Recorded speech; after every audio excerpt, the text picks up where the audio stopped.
Assalamualaikum warahmatullahi wabarakatuh. Bapak, Ibu Dewan Juri yang saya hormati, serta teman-temanku dari Sabang sampai Merauke yang saya cintai. Perkenalkan, saya Stephen Sari Gabriel Situmorang dari SMP Negeri 6 Salatiga ingin bercerita. Ceritanya dari Salatiga loh, yaitu asal usul kuburan nganten. Cerita ini mengisahkan sebuah pasangan yang saling jatuh cinta tetapi tidak mendapatkan restu dari orang tuanya. Nah, penasaran kan cerita kelanjutannya bagaimana? Yuk, dengarkan cerita berikutnya. Asal usul kuburan nganten. Di suatu desa bernama Desa Bulu, Kecamatan Argomulyo, Kota Salatiga, hiduplah seorang gadis yang sangat cantik. Ia tinggal bersama kedua orang tuanya. Ningsih hidup sangat bahagia dan tercukupi. Ayahnya Ningsih bekerja sebagai juragan tembakau di wilayahnya. Tetapi hidup kedua orang tuanya Ningsih belum cukup tanpa kehadiran seorang cucu. Orang tuanya Ningsih sudah berusaha untuk menjodohkan Ningsih, tetapi tidak ada satupun yang cocok untuk dia. Di suatu pagi yang cerah, Ningsih sedang bermain dengan kucing kesayangannya, yaitu si Gembul. Karena bosan di rumah saja, Ningsih pun mengajak Gembul bermain keluar rumah. Ketika di perjalanan, Ningsih terlalu fokus pada kucingnya, sehingga ia tidak memperhatikan jalan dan menabrak perempuan parubaya.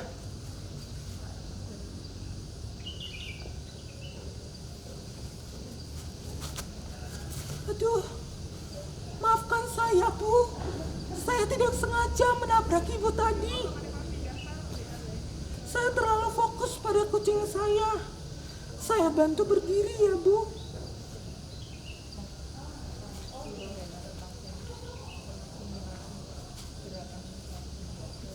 Sepertinya kaki ibu sakit. Saya antarkan pulang saja ya, Bu. Iya, Nak. Tidak apa-apa. Terima kasih ya sudah menolong ibu. Ningsih pun merangkul ibu itu dan membantunya berjalan. Di sepanjang perjalanan mereka pun mengobrol. Ternyata rumah ibu itu tidak jauh dari rumahnya Ningsih, yaitu di Desa Pendem, desa yang tidak jauh dari Desa Bulu. Sesampainya di depan rumah mereka pun duduk di depan terasnya. Tiba-tiba datang seorang laki-laki yang sedang membawa cangkul di bahunya.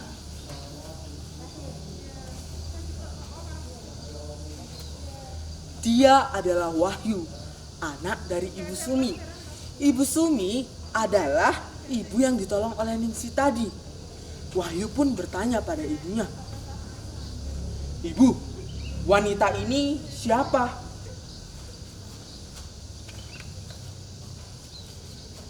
"Tadi, Nak, ia tidak sengaja menabrak ibu. Karena kaki ibu sakit, ia pun mengantarkan ibu pulang," jelas Ibu Sumi. Mereka pun berkenalan dan membahas kehidupan pribadi mereka. Sejak saat itu, Ningsih dan Wahyu menjadi teman yang sangat dekat.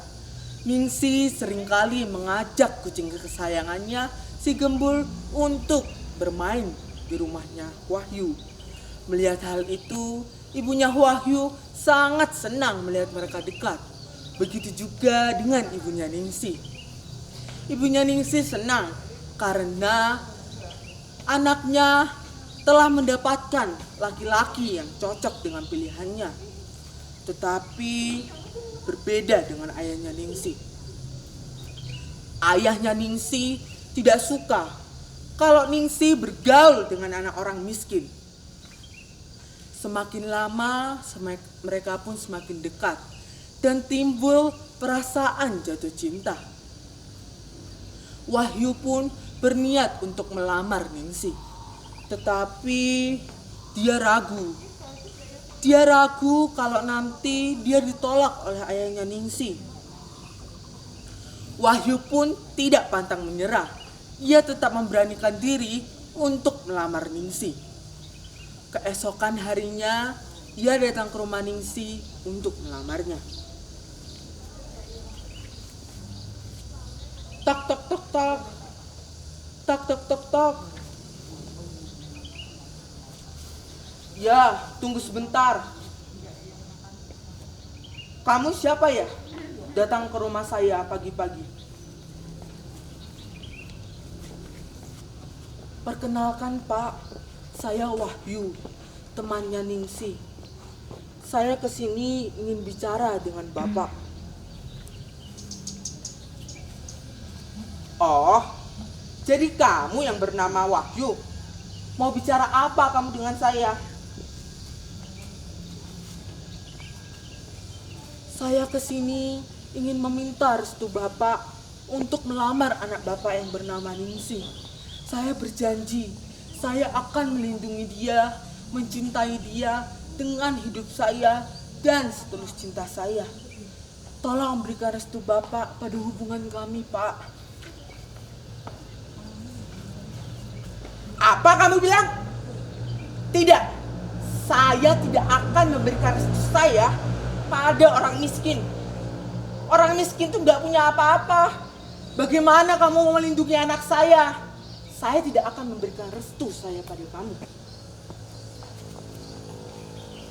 Tapi Pak, tolong Pak berikan restu Bapak pada hubungan kami. Saya sangat mencintai Ningsih Pak. Saya akan melindungi Ningsih Pak dengan cinta saya dan hidup saya Pak. Tolong Pak. Tolong berikan restu Bapak, Pak, pada hubungan kami. Sekali saya bilang tidak, ya tidak. Mulai sekarang, kamu tidak boleh berhubungan lagi dengan anak saya Ningsih. Dan bertemu dengan dia lagi. Keluar kamu dari rumah saya sekarang. Wahyu pun keluar dengan perasaan yang sedih dan kecewa. Setelah kejadian itu, Ningsih pun menjadi sangat sedih. Ia murung tiap harinya. Begitu juga dengan Wahyu. Sebagai seorang laki-laki, ia harus tetap bahagia di depan ibunya. Ia tidak mau membuat ibunya menjadi sedih. Tetapi tidak ada yang bisa mengalahkan perasaan ibu ketika melihat anaknya sedang sedih dan kecewa. Oleh karena itu, ibunya Wahyu mau bekerja sama dengan ibunya Ningsih untuk membujuk ayahnya Ningsih agar memberikan restu pada hubungan mereka. Setelah berapa jam mereka berusaha, akhirnya mereka pun mampu meluluhkan hatinya ayahnya Ningsih. Ayahnya Ningsih sadar bahwa dia terlalu egois dan mementingkan hartanya itu dan tidak mementingkan kebahagiaan anaknya. Lalu ayahnya Ningsih pun memanggil mereka berdua. Wahyu, Ningsih, kemari. Ada yang mau saya bicarakan dengan kalian berdua. Mereka pun menjawab secara serentak. Baik Pak. Wahyu, saya punya pertanyaan untuk kamu. Apakah kamu sudah siap menikahi anak saya dan menjaganya dengan setulus cintamu itu? Saya sudah siap Pak. Saya pasti bisa menjaga anak Bapak Ningsih dengan setulus cinta saya dan hidup saya. Baiklah kalau begitu, aku akan bertanya pada putriku. Putriku Ningsih, apakah kamu sudah siap dengan laki-laki pilihanmu ini? Saya sudah siap, Pak. Saya pasti sudah benar memilih laki-laki yang cocok dengan saya. Saya mencintai dia, begitu juga dia mencintai saya, Pak. Baiklah kalau begitu. Aku akan memberikan restuku pada hubungan kalian berdua. Karena kalian berdua saling mencintai dan menyayangi. Mereka pun terlihat tampak bahagia dan sangat senang. Dan mereka pun berkumpul untuk menyusun acara pernikahan. Sampai tibalah pada hari itu, mereka akan dipersatukan dalam ikatan keluarga. Ningsih dan Wahyu yang memakai baju pengantin yang membuat mereka tampak serasi dan menawan. Layaknya pernikahan pada umumnya, Wahyu sebagai mempelai laki-laki menjemput mempelai wanita di rumahnya.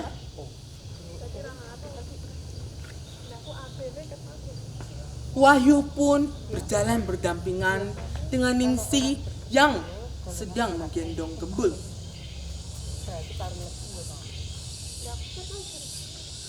Acara pun dilanjutkan di rumah mempelai laki-laki, yaitu di Desa Pendem. Mereka harus melewati jembatan yang menghubungkan antara Desa Bulu dan Desa Pendem. Sesampainya di jembatan tersebut, ternyata arus sungainya sedang deras dan sangat kuat.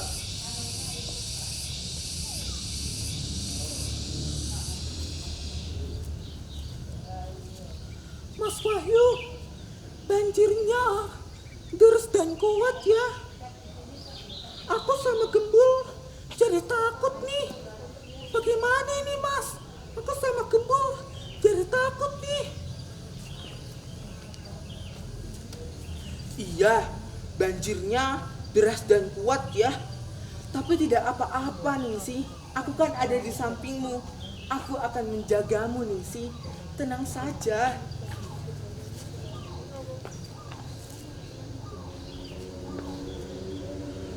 Baiklah Mas Wahyu, aku percaya padamu. Mereka pun melanjutkan perjalanan. Karena arus sungai menjadi sangat deras dan kencang, Gembul pun ketakutan. Ia pun melompat dari gendongannya Ningsih.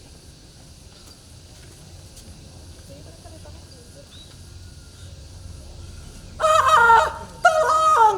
Tolong! Gembul! Gembul! Tolong! Tolong! Gembul kucing kesayanganku! Tolong! Tolong Gembul! Gembul! Ningsih pun menyelamatkan Gembul dengan menyeburkan dirinya ke arus sungai yang sangat deras tersebut.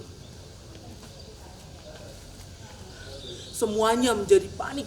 Rombongan pengantin, keluarga Wahyu, dan keluarga Ningsih menjadi sangat panik. Istriku Ningsih, tunggu aku. Tunggu, aku akan menyelamatkanmu istriku Ningsih. Tunggu aku, Ningsih. Wahyu pun menjeburkan dirinya ke arus sungai yang sangat deras tersebut untuk menyelamatkan Ningsih dan kucing kesayangannya. Mereka pun tidak bisa bernapas dan terbawa arus sungai yang sangat deras. Jasad mereka pun ditemukan beberapa kilometer dari jembatan tersebut dan tersangkut di bebatuan dengan keadaan saling berpegangan tangan. Hanya jasad mereka saja yang ditemukan.